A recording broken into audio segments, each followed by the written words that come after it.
नमस्ते दोस्तों। आज हम श्रीमद् भागवत महापुराण की अनुक्रमणिका के बारे में जानेंगे। आइए शुरू करें।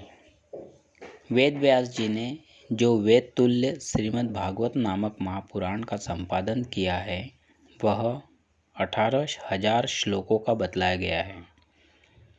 यह पुराण सब पापों का नाश करने वाला है। यह 12 शाखाओं से युक्त कल्प वृक्ष स्वरूप है। इसमें विश्वरूप भगवान का ही प्रतिपादन किया गया है।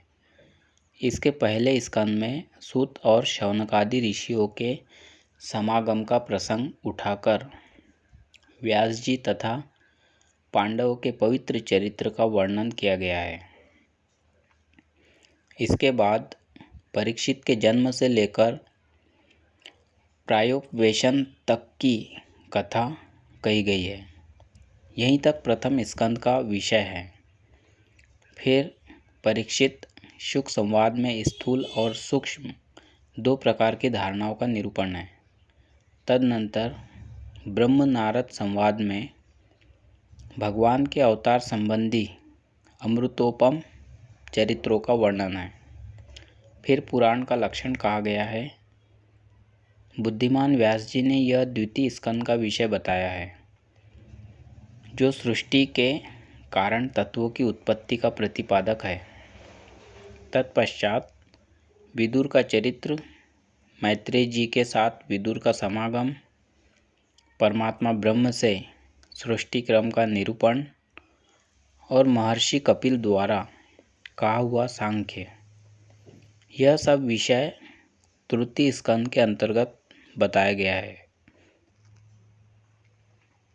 तदनंतर पहले सती चरित्र, फिर ध्रुव का चरित्र, तत्पश्चात राजा पृथु का पवित्र उपाख्यान, फिर राजा प्राचीन बर्हिष की कथा, यह सब विसर्ग विषयक परम उत्तम चौथा स्कंद कहा गया है। राजा प्रियव्रत और उनके पुत्रों का पुण्यदायक चरित्र, ब्रह्मांड के अंतर्गत विभिन्न लोकों का वर्णन तथा नरकों की स्थिति, यह संस्थान विषयक पांचवा स्कंद है। अजामिल का चरित्र, दक्ष प्रजापति द्वारा की हुई सृष्टि का निरूपण, वृत्रासुर की कथा और मरुदगणों का पुण्यदायक जन्म, यह सब व्यास जी के द्वारा छठा स्कंद कहा गया है। प्रहलाद का पुण्य चरित्र और वर्णाश्रम धर्म का निरूपण, यह सातवां स्कंद बताया गया है। यह उति अथवा कर्म वासना विषयक स्कंद है।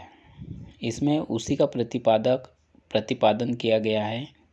तत्पश्चात मनवंतर निरूपण के प्रसंग में गजेंद्र मोक्ष की कथा, समुद्र मंथन, बलि के ऐश्वर्य की वृद्धि और उनका बंधन तथा मत्स्यावतार चरित्र, यह आठवां स्कंद कहा गया है।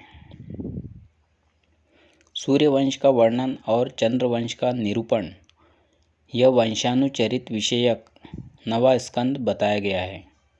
श्री कृष्ण का बालचरित, कुमारावस्था की लीलाएं, ब्रज में निवास, किशोरावस्था की लीलाएं, मथुरा में निवास, युवावस्था, द्वारका में निवास और भूभार हरण, यह निरोध विषयक 10वां स्कंद है।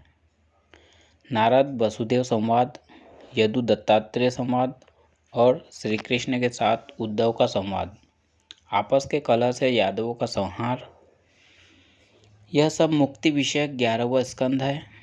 भविष्य राजाओं का वर्णन, कली धर्म का निर्देश, राजा परीक्षित के मोक्ष का प्रसंग, वेदों की शाखाओं का विभाजन, मार्कंडेय जी की तपस्या, सूर्यदेव की विभूतियों का वर्णन, तत्पश्चात भागवती विभूति का वर्णन और अंत में पुराणों की श्लोक संख्या का प्रतिपादन, यह सब आश्रय विषय 12वां स्कंद है। इस प्रकार तुम्हें श्रीमद् भागवत का परिचय दिया गया है। वह वक्ता, श्रोता, उपदेशक, अनुमोदक और सहायक सबको भक्ति, भोग और मोक्ष देने वाला है।